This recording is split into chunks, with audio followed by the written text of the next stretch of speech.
This is why we all came to Washington. It's like an episode of a TV show. I'm not in a position to look in a crystal ball here. Which TV show? Maybe The West Wing, if something good happens. Maybe Veep, if not. I'm not sure. I will assess tomorrow where we stand. Ask a liberal about their favorite television series. Ask a Democrat what series promotes their way of life and their ideology. In fact, ask any American, even without knowing their party registration, what series is the most American of all, and in all three cases, there is a strong chance that the answer will be The West Wing.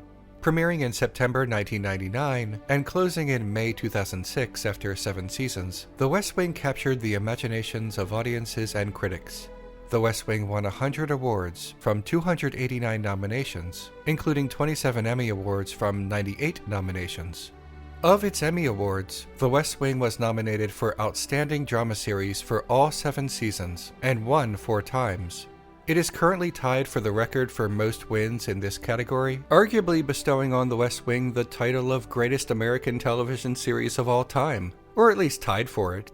The West Wing follows the president and his senior staff as they maintain the glory and honor of the United States of America. Serious people with serious jobs to do. Liberals love The West Wing because it generally espouses their ideology, and many to the right of liberalism must love The West Wing because the series is bathed in the dogma of American exceptionalism. Now, those to the left of liberalism, well, that is a different story. Before diving in too deep, let us define some terms. Apologies to those who have heard this before.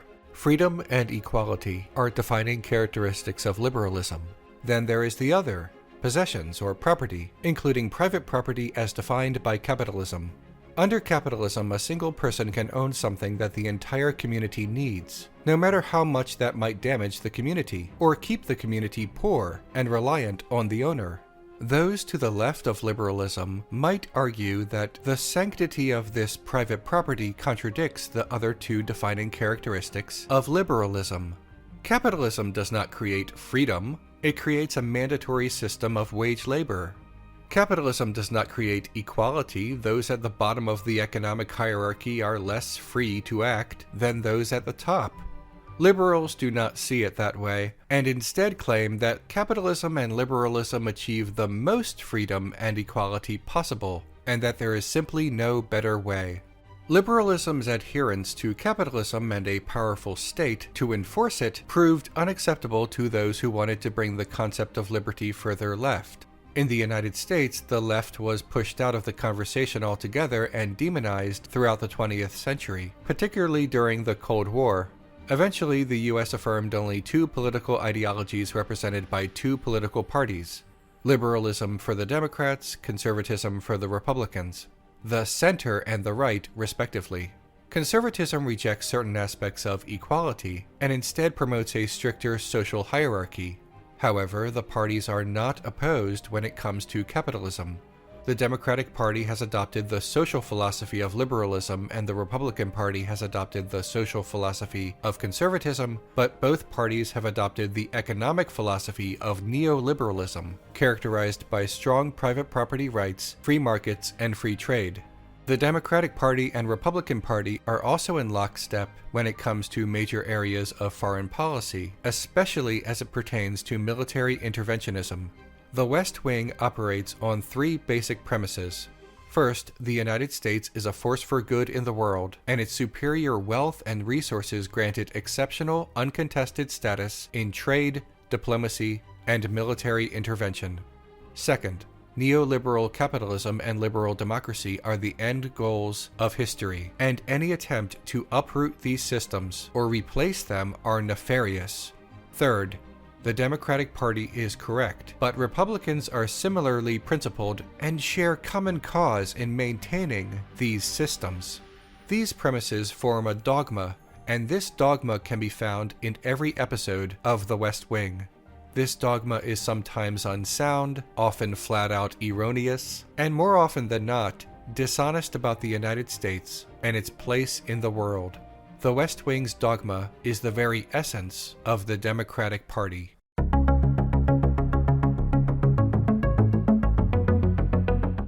At the end of Season 3, President Josiah Bartlet contemplates assassinating Abdul ibn Sharif, the Minister of Defense of a fictional nation called Kumar. Sharif is suspected of a crime against the United States. The president wrestles with his conscience, but in the end, because this is the West Wing, he decides that the United States both can and should carry out extrajudicial killings without consequences.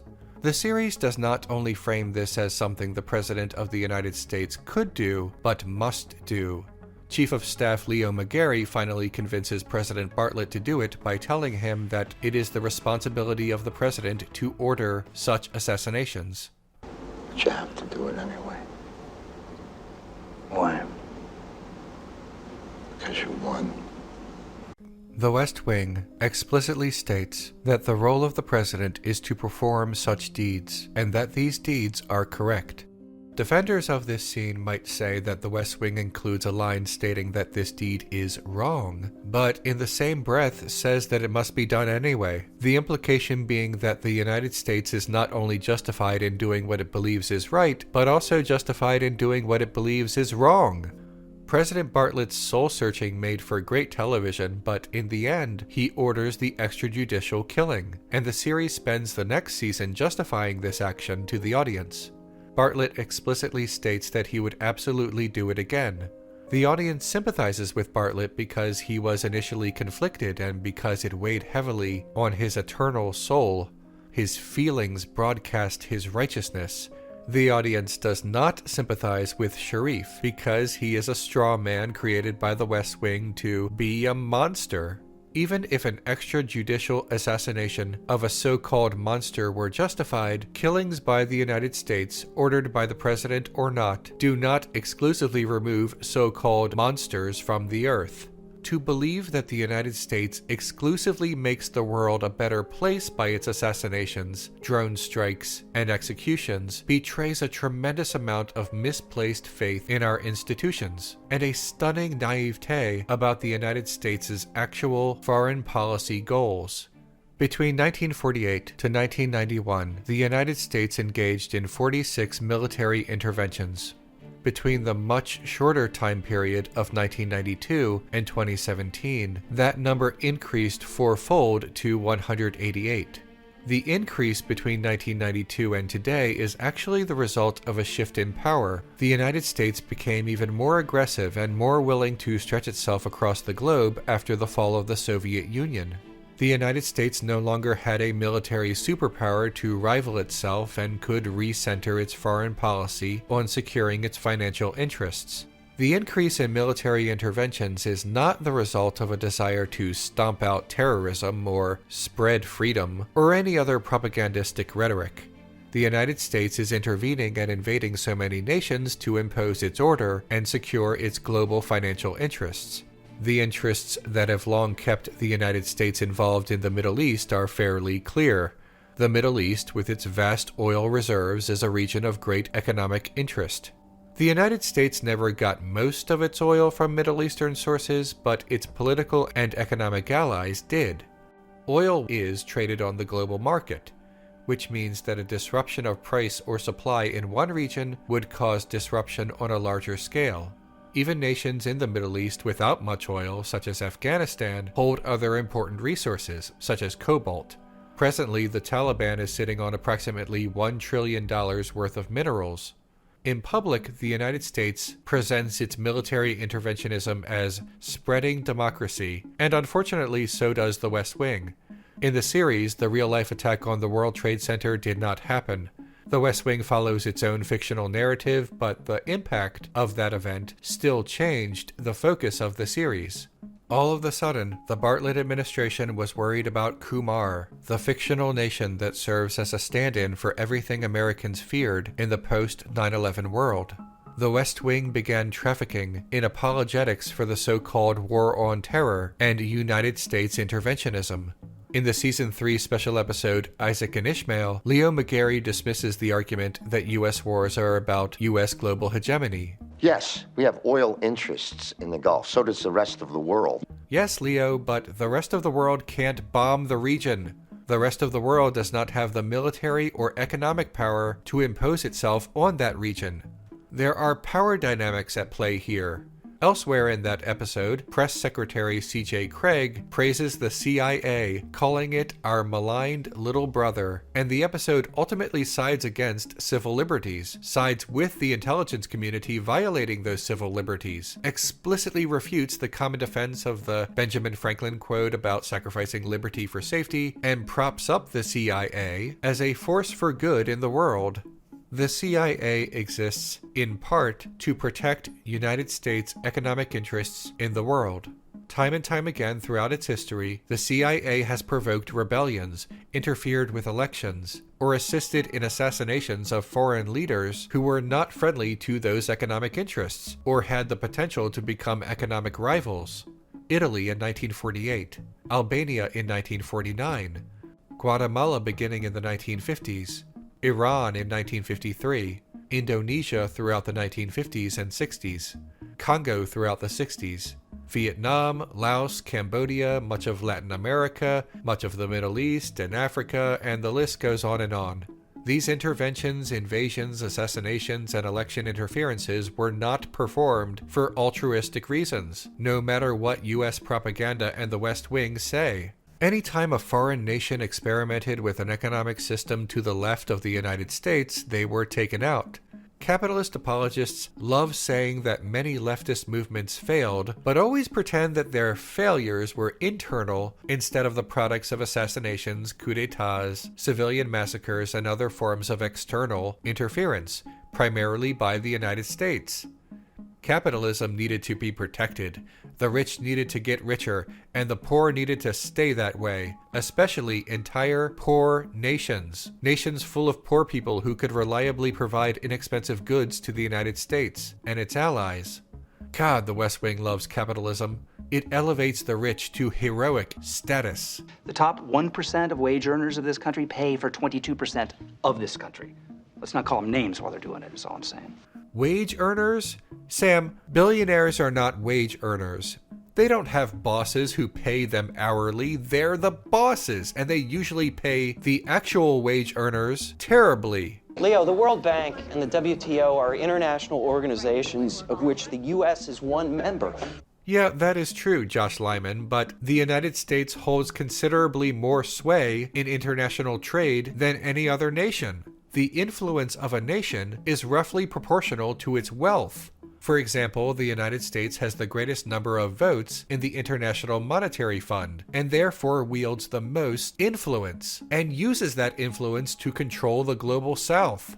As President Bartlett contemplates assassinating Sharif and potentially starting a war with Kumar, the economic interests are never mentioned. The oil in the Middle East may as well not exist in the West Wing. Instead, Bartlett's decision is based purely on morality, a morality that weighs heavily on him. It is a truly repulsive scene. A president committing war crimes and assassinations is portrayed as his burden, and not the burden of the families who will be affected by these deaths, and the civilians who will inevitably pay the price for United States global hegemony. But that is how the West Wing functions. The president is a hero, and his decisions, though not always perfect, are still worthy of our worship.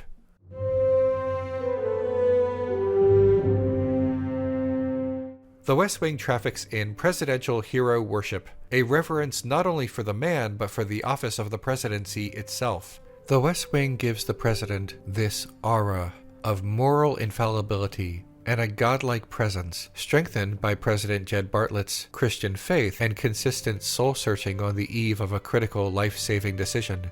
Presidential hero worship is not happenstance, but the intentional outcome of the framers of the United States Constitution. During the Constitutional Convention, those present debated forming an executive office that would be shared among several people. Those who supported this model understandably feared what a single executive could do, having only recently cast off the King of England. However, proponents of a single president argued that an individual would offer a sense of governmental strength, and the people could attach their sense of self to a single man. That single man would represent the nation to the people. The United States gives the president too much power for one man, and because of this, the people cannot help but see him as God, or at least a king. Even a deeply divided nation still has half the population worshipping modern presidents. As an example, the cult of MAGA surrounding Donald Trump, or the heroic elevation of Barack Obama. And how could they not? The president is the commander-in-chief of all branches of the military, selects every cabinet appointment, every Supreme Court justice. The Senate must confirm many of these selections, sure, but the Senate rarely goes against these choices. 9 times out of 10, they're getting through. The president can sign executive orders with far-reaching consequences. He can pardon or commute the sentences of his cronies. The president is effectively above the law, subject only to occasional civil suits, but without the possibility of actual criminal charges. The only instrument in the grand toolbox of liberal democracy to stop the president, should he spiral wildly out of control, is impeachment. However, due to partisanship, it is nearly impossible for the president to be convicted by the Senate, and no president ever has been. Toward the end of Season 1, Leo McGarry rounds up the senior staff, and triumphant music plays in the background, and everyone, one by one, says, I serve at the pleasure of the President. The music and the dramatic flair of all of this is meant to give the audience a sense that these are serious men and women doing the serious work of government, and that serious work is presidential hero worship. We are supposed to find this inspiring and supposed to feel a renewed sense of patriotism in this scene, and it is just so repulsive, so demeaning, so manipulative. I serve at the pleasure of the president? The United States famously emerged by rebelling against a monarch, yet still retains this divine worship, at least for half of the nation. And for the West Wing, well, that worship is implied to be expected from the entire nation. National unity, but only in terms both abstract and vainglorious. A nation worshiping one man is not believing in something larger than yourself. It's believing in something smaller than yourself. A single individual with the audacity to believe he should be called the leader of the free world. The propaganda designed to inspire that worship and to create that godlike image is necessary, because otherwise we will recognize that the President of the United States is almost always some rich man who has been given extraordinary authority over the most devastating and destructive military in the world and veto powers over almost any bill that does not have overwhelming bipartisan support to bypass said veto. The West Wing supports the premise of the presidential hero, even without the narrative requirement of keeping the main character sympathetic. The West Wing supports it ideologically in every speech, every statement, every quippy Aaron Sorkin one-liner and overwrought declaration of faith to liberal democracy's one true God, the President of the United States.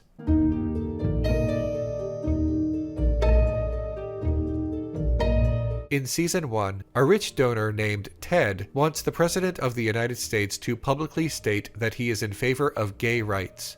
President Bartlett's staff assures him that if the House and Senate were to, for example, ever pass a ban on gays in the military, the President would veto it. However, this private statement is obviously not good enough for Ted, and he insists on meeting with the President to voice his concerns. In this episode, Ted is not only Ted. For the audience, he represents the gay community. When Ted asks for help, the president angrily shouts that he knows what he's doing, and that Ted is throwing an adolescent tantrum for wanting protection for his community. The arrogance of this man for having concern about his own people. Bear in mind that this episode debuted in the year 2000, not 1955. The president claims that the best thing he can do for gay rights is not publicly come out in favor of gay rights, and Ted calmly agrees. Aaron Sorkin loves writing fictional arguments for himself to win. The president is arguing for incrementalism, a favorite among the Democrats. Political incrementalism is a method of change by which many small policy changes are enacted over time in order to create a larger policy change. Incrementalism allows the Democrats to essentially hide from an issue and quietly change a policy in a piecemeal fashion, usually over the course of years or even decades. Incrementalism in politics has several significant problems. The first is that it employs the slippery slope argument the idea that a relatively small step will undoubtedly lead to a chain of related steps. President Bartlett not coming out in favor of gay rights, but also not being explicitly anti-gay, is a small step compared to other presidents, and he believes it will eventually lead to greater acceptance, as well as legislation down the road. The problem with the slippery slope argument is that it is a logical fallacy. All actions do have consequences and reverberations, but a slippery slope argument is a statement that a policy will create a series of specific consequences and should either be enacted for that reason if one is in favor of those imaginary consequences, or avoided if one is opposed to those imaginary consequences. According to David Kelly, author of The Art of Reasoning, the slippery slope fallacy occurs when we posit a sequence of effects without good reason for thinking they will actually follow.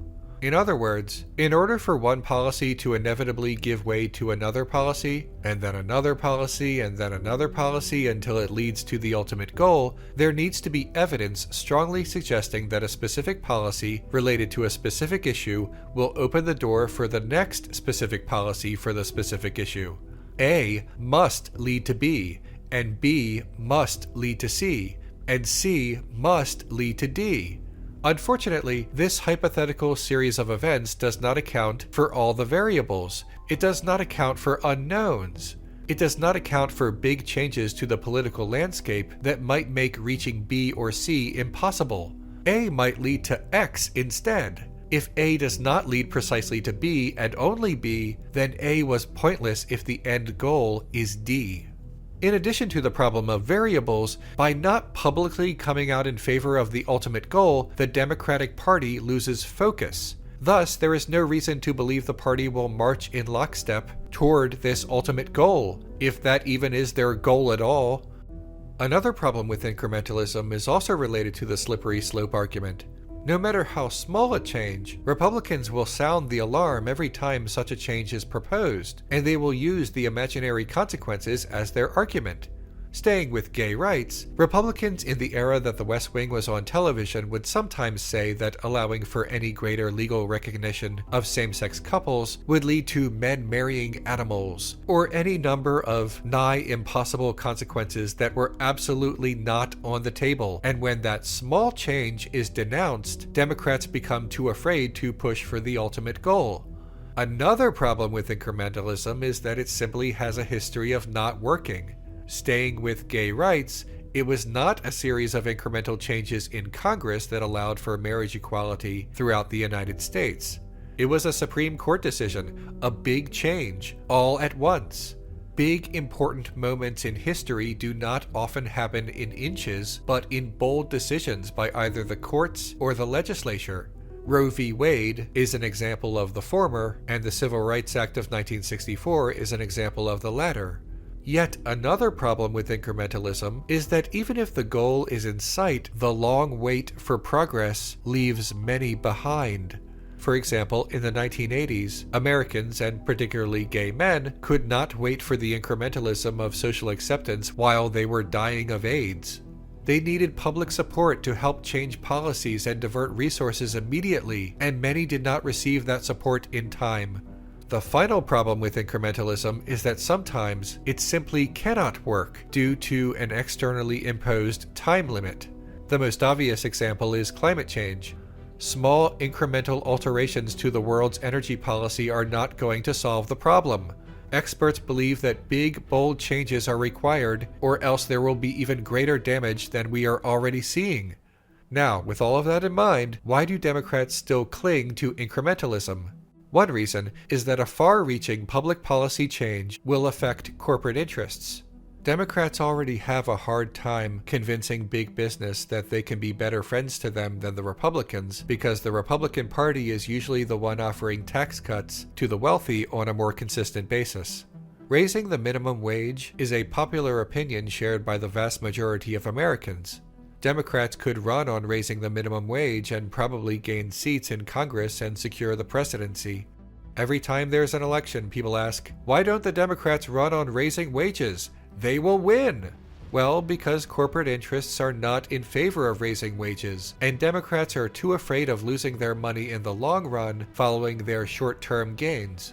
Thus, Democrats try to enact smaller, less significant policies that might help the workers, but without even a clear end goal in mind. Another reason Democrats stick to incrementalism is because they fear wedge issues could potentially hurt them in upcoming elections. Although there are more registered Democrats in the United States than Republicans, the ideological makeup of their respective voters tells a different story. The Republican Party has slid further and further to the right in the past several years. Political positions once thought disqualifying are now part of the mainstream. The Republican Party can afford to take conservative positions. What about the Democrats? Well, according to Pew Research, less than half of Democratic voters even consider themselves liberals, and 14% of their voters actually consider themselves conservative, or very conservative. Remember, liberalism is understood as a centrist position, which means that these moderate Democrats are better understood as right of center, and conservative Democrats are right-wing. In other words, Democratic politicians are too afraid to take even garden-variety liberal positions, let alone make more radical changes. The ubiquity of capitalism and adherence to neoliberalism make it nearly impossible to effect radical but necessary changes through electoral politics. Yet, the West Wing always portrays the Democrats as boldly fighting the good fight. You're the good guys. You should act like it. Throughout the series, the implication of all the battles and throwdowns with the Republican Party is that if only Democrats had the majority in Congress and the White House, the United States would be a utopia. But the problem is not the Republicans, the problem is capitalism, and instead of fighting back against it, the Democrats adhere to it. The Democrats are not coming to save us from the system. They love the system. The system enriches them. The majority of Congress is comprised of millionaires, disconnected from the concerns of everyday people, and often corrupt.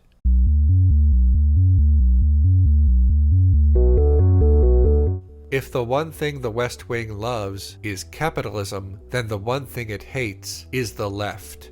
That's Toby Ziegler, and his function in the series is to be the sincere liberal and to show how far left we may go and no further. Come at us from the left, and I'm gonna own your ass. In the infamous episode, Somebody's Going to Emergency, Somebody's Going to Jail, Ziegler uses the power of the liberal argument to convert leftist protesters. It infantilizes them, portraying them as children who simply do not understand, when in truth, they do understand, and that's why they're dangerous to liberals. Worse still, the episode has the audacity to portray these protesters as insincere, as opposed to the arguments of the West Wing. No self-reflection whatsoever. Ziegler says that the protesters are on an activist vacation and celebrating spring break for anarchists. In this episode, Ziegler is convinced by a police officer to stop griping and to teach these anarchists about liberalism, because that is what they need. It is powerfully condescending. The Democratic Party, when confronted by the left, says, "Oh, you just don't get it. We have to bomb these nations. We can't have anything but capitalism. Go home and let the wealthy make these decisions, because they have done a great job so far." It happens in elections too. When voters show up in record numbers to vote for a Democrat, the party faithful never thank the left for showing up. However, when Democrats lose, the left is always blamed. In 2020 and early 2021, the Democrats took back the White House and the Senate. But because some local races underperformed, the left was blamed. What actually happened? And why do moderate Democrats, both politicians and voters, always blame the left? First of all, let us define some terms. The left in the Democratic Party is not actually the left. For the most part, they are simply more reliable liberals, like the fictional Jed Bartlett. The progressive movement in the Democratic Party also contains a handful of social democrats, mixed economy capitalists who want a better public safety net. This collection of liberals and soc dems form the Progressive Caucus in the House and Senate, a caucus that holds a minority of Democratic seats in the House and only one seat in the Senate. Because the Progressive Caucus is not uniform in their ideologies or even their sincerity, only a few SocDems hold true to the progressive label under pressure from House Speaker Nancy Pelosi. So, going back to 2020, if the Democrats did so well nationally, why did they lose some local elections? Why did they take back the White House and eventually the Senate after some runoffs, but lost a little ground on state legislatures and the House of Representatives? Well, it wasn't the left. Republican gerrymandering and voter suppression policies that subtract voters from the rosters both played roles. These efforts are local and only affect some congressional districts. That's why there were big victories nationally, but not so much in some districts. There were also a lot of split-ticket voters, meaning independents and Republicans who voted for their local Republicans, but for Joe Biden for president.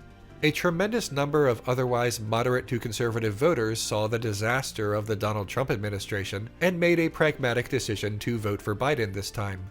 This all adds up to a big win nationally, with a few small losses in congressional districts. So, did moderate Democratic politicians and voters give these explanations? No, they blamed the left for poisoning the discourse with talk of the basic needs of human beings. Recently, Democrats had a win-some, lose-some election in a few districts in 2 states, and the left was blamed. The midterms are next, and if there are any losses, the left will be blamed again. The moderates shout, "The party in power lost seats? How unexpected! This is the left's fault." In modern history, the president's party has only gained seats in the House and Senate during their first midterm elections twice, in 1934 and again in 2002. These were small gains, and the latter gains only occurred due to the unusual circumstances and national mood. The Bill Clinton administration gained a meager 5 seats in the House and 0 seats in the Senate during its second midterm election, but not first. This happens because the opposition party gets to be on the attack, criticizing every decision and behaving like the underdog. Anything that goes well is ignored, and anything that goes badly is the president's fault. A loss in ground is absolutely standard operating procedure for the party that holds the White House, but moderate Democrats are blaming the mixed 2021 results on the Progressive Caucus for wanting more from the Build Back Better negotiations. If only Biden had a big signature win before November, they reason, the Democrats would have won in Virginia too. However, history shows that the president's party loses seats irrespective of big policy wins. The New Deal was in place by the late 1930s, but Franklin Roosevelt lost 71 House seats and 6 Senate seats in 1938. The Affordable Care Act passed early in the Barack Obama administration, but there were significant Democratic losses in the midterms anyway. Then, the moderates say, progressive policies alienate other voters. In truth, progressive policies mobilize as many or more voters than they alienate. Moderate Democrats have yet to conclusively prove otherwise. Elections are won on turnout, and the enthusiasm of the base is necessary. Frankly, even if that were not true, better policies would still be worth fighting for in an uphill battle instead of keeping everything the same forever. Nothing has ever changed by playing it safe. So, why does the Democratic Party keep blaming progressives for their routine failures? The easy answer is that the loser always wants to blame someone else for their loss. They can't blame themselves, and if they blame their opponent, that is only a roundabout way of blaming themselves, because it means their opponent was a better candidate. Someone else must be blamed for a boring moderate Democrat losing a race, and the Progressive Caucus is right there and an easy target. With that being said, the major reason the Democratic Party always puts the blame to their left is more complicated.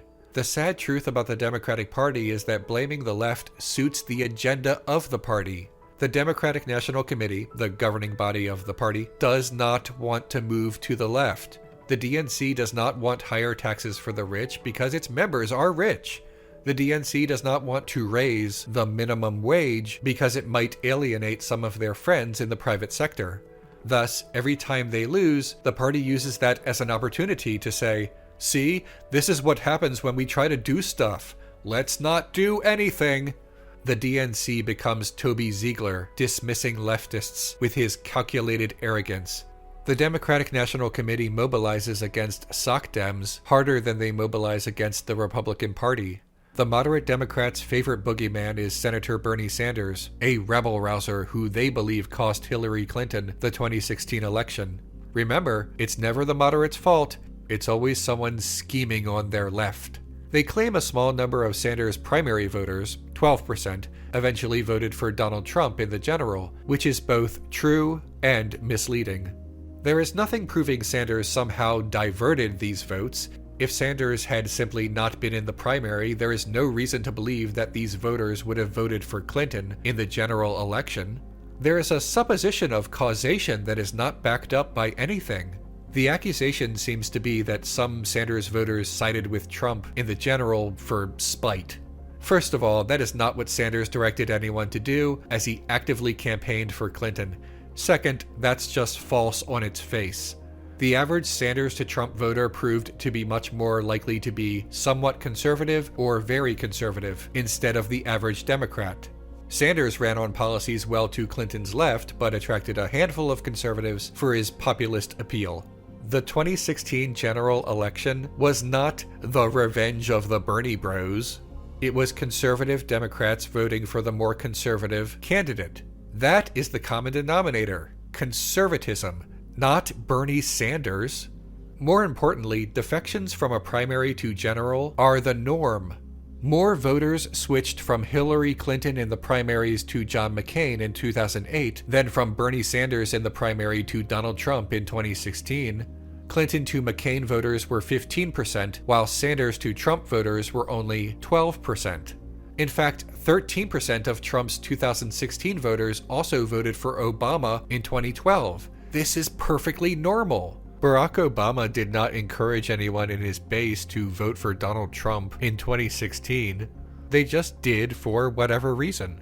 These voters don't belong to these candidates in any meaningful way. To this day, Clinton supporters pretend that 12% is some smoking gun, but it only convinces people who have no idea how elections work. It is simply not true that Bernie Sanders cost Hillary Clinton the general election. There is no math that really backs this up. Only outrage from moderate Democrats shocked by the audacity of someone daring to be in the same primary as the establishment candidate. Sometimes Sanders' own supporters use these statistics to claim that Bernie would have won, but that is not necessarily true either. A presidential campaign has too many variables. Nevertheless, there is nothing that condemns Sanders' campaign as being beneficial to Trump. If anything, his constant campaigning for Clinton after he dropped out helped her chances and galvanized some voters. In 2020, when the Sanders campaign was on the upswing in spite of attacks from both the DNC and the news media, the Democratic establishment rallied its forces and internally pleaded with other candidates to drop out and endorse Joe Biden. Defenders of the Democratic Party argue for an audacious lie, that everyone decided independently on that same day to drop out and endorse Joe Biden, and that they were simply in the same place at the same time in front of those same cameras. No. This was obviously a coordinated effort to get behind Biden and to stop Sanders from securing the nomination. Let's not be naive about politics. If members of the Progressive Caucus do not do what the DNC wants, members can and will be threatened with a primary or a redistricting that will effectively remove them from Congress.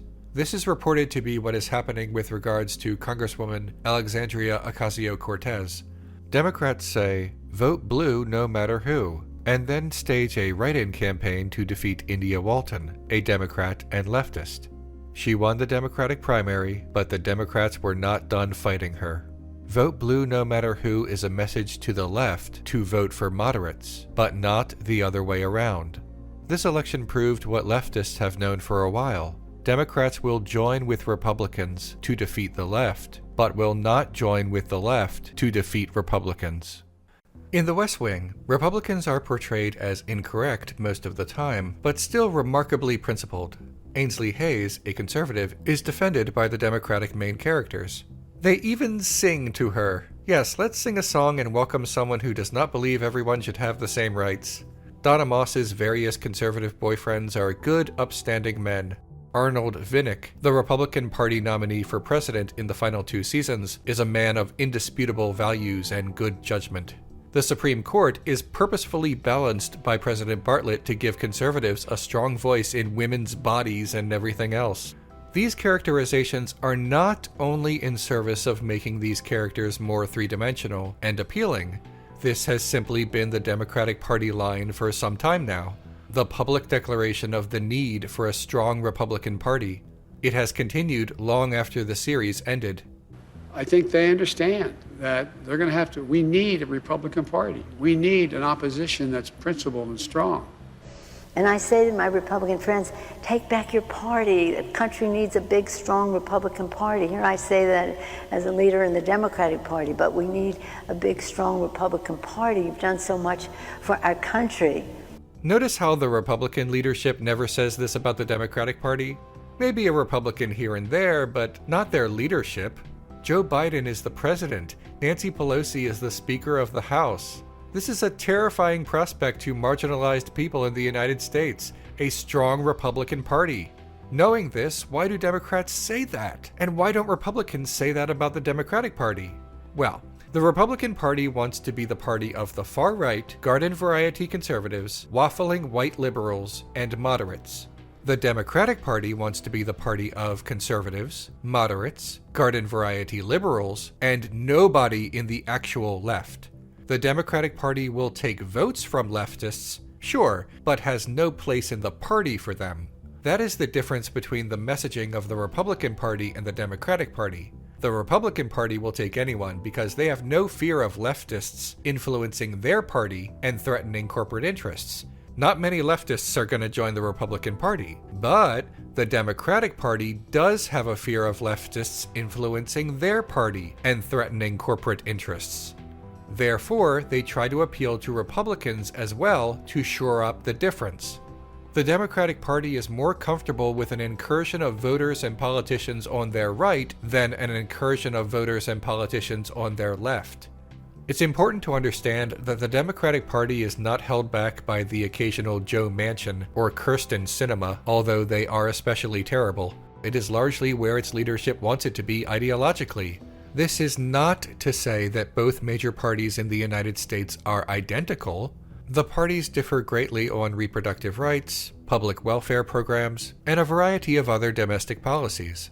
These policy positions are not always all talk either. These differences can have significant impact on the quality of life of the American people. However, it would still be reasonable to conclude that even though the two major parties are different, they are not different enough.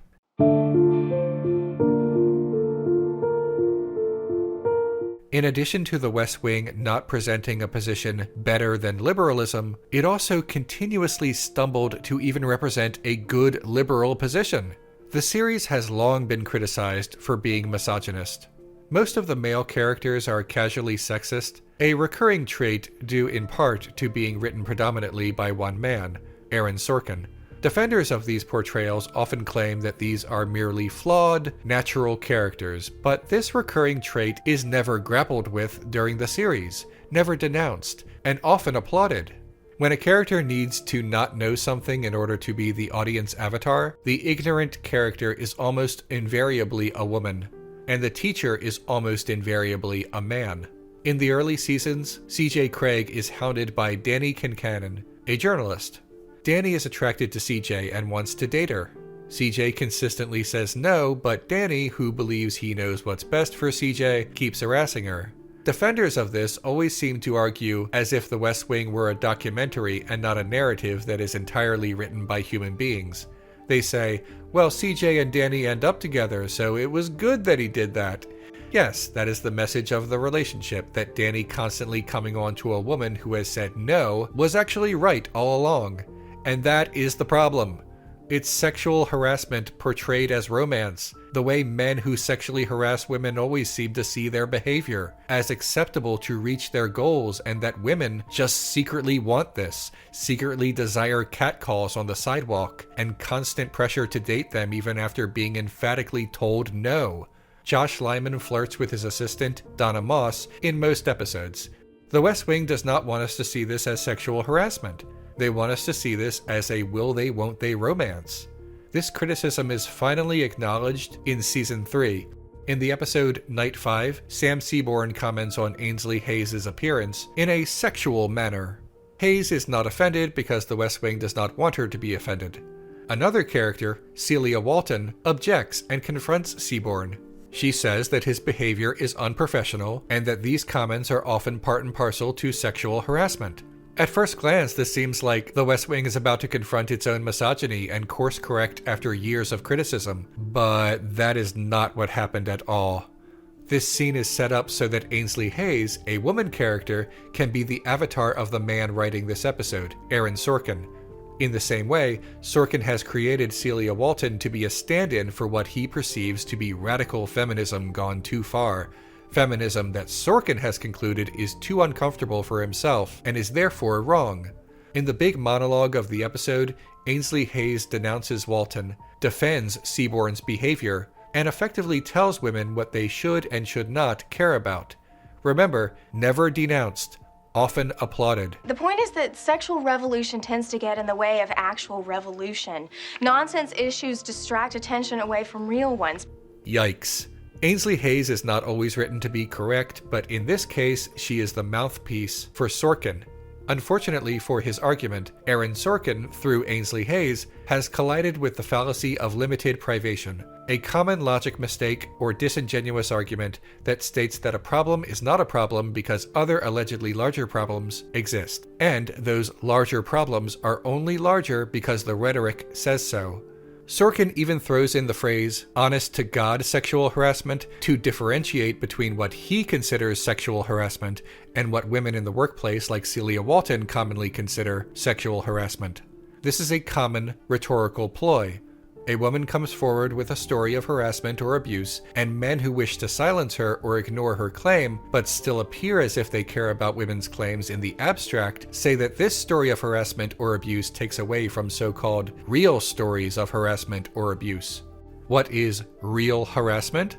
Only what the man decides it is. And in this rhetorical game, the man never actually needs to take up an individual fight to combat harassment. Every instance can be called erroneous, while the speculated real harassment can just exist off in the horizon, never to be reached. It is a common misogynist tactic. It does not end there, though. In Season 7, a woman advocates for reproductive rights, and she is talked down to by a man, but not some conservative Republican. No, she is talked down to by the new main character of the series, Democratic presidential candidate Matt Santos. The character is soon revealed to be pro-life, albeit secretly, and it is framed in the series as bold, challenging, and laudable. Finally, the West Wing traffics in casual Islamophobia. The conflict between the fictional nation of Kumar and the Bartlett administration is portrayed as a war of values more than territory, or resources, or a diplomatic fallout. That is the implicit Islamophobia, but the series also contains moments that are more explicit. Mohammed bin Bazir doesn't make the distinction when he suits up in the morning. I mean, is it honestly the U.S. flag flying over Mecca? Is that what's going to straighten this out? And if that's the case, why are we postponing that? What Sam Seaborn and Leo McGarry are talking about is the inevitability of a holy war, its necessity, and their burden. The burden of dropping bombs on civilians. This is what the liberal show was doing at the time. I hate to see what the conservative show was doing. In short, the West Wing sometimes fails to even meet the standards of the middle-of-the-road social politics of liberalism. This is also true of the Democratic Party, failing to meet its own alleged standards, failing to deliver on campaign promises, and then when the left calls them out for this, the establishment says they are expecting too much. Lower your expectations. When defenders of the West Wing hear criticisms, they often say that the series is not meant to be a reflection of reality, but the dream of how things ought to be. The problem with this defense is that it assumes the critic is ideologically in line with the defender. It assumes that the critic is a liberal. It assumes that the critic also believes in the ideals that the West Wing proposes throughout the series, and that the only problem is that these ideals are not upheld in the real world. That is simply not the problem with the West Wing. The problem with the West Wing is its own collection of ideals. Interventionism, capitalism, incrementalism, liberalism in general. Furthermore, the West Wing hides the motivations for these ideals and actions. To the West Wing, interventionism is merely the burden of being the most powerful nation in the world, knocking back anyone deemed to be unworthy of making their own governmental decisions, instead of what it actually is, part of a larger goal of global military and economic hegemony. To the West Wing, capitalism is something that lifts the whole world out of poverty, instead of an economic system that requires poverty.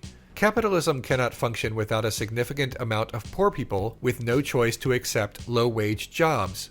Capitalism on a global scale also cannot exist without a significant amount of poor nations to support the wealthy nations. To the West Wing, incrementalism is a plan that generally yields results, instead of a plan that intentionally stalls progress, a plan that is sometimes designed to fail. Democrats do not want to be perceived as failures, of course. They simply want to fail to move to the left, because that is not an actual failure for them. That is their goal: to stay in the center, to stay the same, to maintain these systems. To the West Wing, liberalism is simply the best that we can do instead of it being what it is: the centrist global position. Both the West Wing and the Democratic Party want people to accept their shared ideology and to arrive at their shared conclusion. Neoliberal capitalism is as good as it gets. Lower your expectations for change. There is a challenge in explaining how the world works to people who assume that our current systems naturally bend towards justice, as the saying goes. Refuting this cherished belief sounds too radical or akin to a conspiracy theory. However, these systems do not require a cabal or even very much secrecy. This is simply how liberal democracy and capitalism have functioned in the United States for a long time. The Democratic Party, or any party for that matter, does not have to consistently crank the wheel of these systems because the wheel is already part of a well-oiled machine. They only need to put their hand on the wheel from time to time, and the systems in place will keep spinning through inertia. We do not have to be satisfied with accepting small concessions from the ruling class. We do not have to resign ourselves to this option, this system, for the rest of our lives and for the rest of human history. We can sabotage the machine. We can demand more.